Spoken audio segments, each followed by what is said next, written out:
A pokračuje. Ve skutečnosti válečné zbraně zahrnují různé technologie.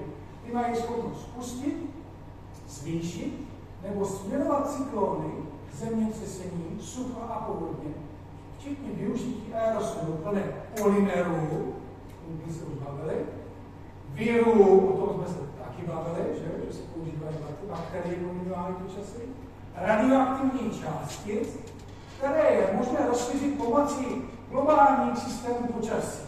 Protože už velmi dlouho máme globální počítače, které řídí počasí. Veřejnost debatuje globální oteplování, říká ten Besson. Ale tato problematika byla zneužita mnohem většími vojenskými a obchodními cíli, které se netýkají obecných veřejných obav o životní prostředí. Mezi tyto cíle například patří postupné roztání polárních regionů, aby se umožnila námořní navigace a těžba nerostných surovin. Lidi si mě často ptají, proč by to dělali? Teď jako to padá i na jejich hlavě. No, ony ty cíle totiž mohou být mnohem vyšší poníže.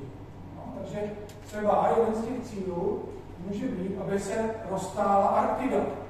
A vy si řeknete, ježišmarja, to vlastně mainstream říká, že jako proti tomu se máme bránit, že se zvýší hladiny moří, straší nás. Představte si, když jsem ještě pro Českou televizi mohl psát, tak jsem napsal tenhle článek. Arktida se zahřívá a mocnosti vyhlížejí zmrzlý poklad, pokud ionizátorní poli.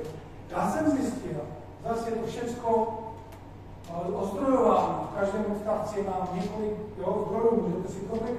Tak si představte, že jsem zjistil, že od zhruba těch 40. 50. let vědci, armády, vlády se snaží velmi aktivně různými experimenty roztát Arktidu. Přečtěte si. Neuvěření. Takže na jedné straně se nám říká, jak Arktida, rozstání Arktidy je problém a musíme tomu zabránit. Ale když začnete váhat a zkoumat, tak zjistíte, že jim vlastně od 40. 50. let o to jde. A je to všechno ověřené zdroje a informace. Přečtěte si ten článek, to mě zajímá. A nebyl to teda jenom Buzz Allen Hamilton, který teda pustil ruku na špacír, jak se říká, a Rogán jenom napsal tyhle ty silná slova, že jo, jak jsem tady citoval, není to jenom Hamilton, ale jsou i různí politici, kteří spustili ruku na špacír. Třeba tady ten, poznáte, Lyndon Johnson, viceprezident Spojených států, který řekl v roce 1962, ten, kdo řídí počasí, může ovládnout svět. To jsou jeho slova. Dodnes na YouTube můžete si poslechnout.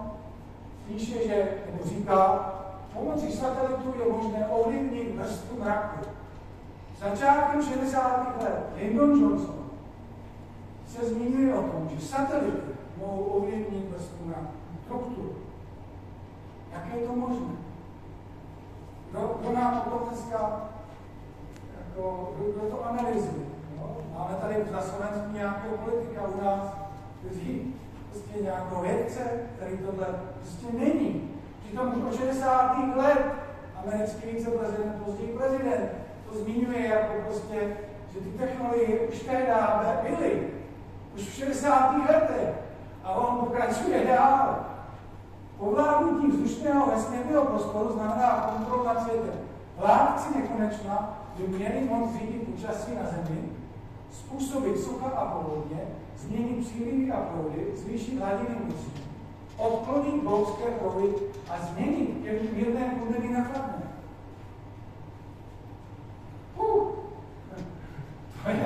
To je síla, co všechno už od těch 60. let tvrdí, nejenom teda Lyndon Johnson, ale i jiní.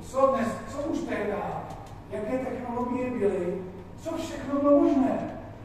Způsobit sucha, podobně, změnit přílivy, proudy, zvýšit hladinu moří, změnit klima. No, pecka.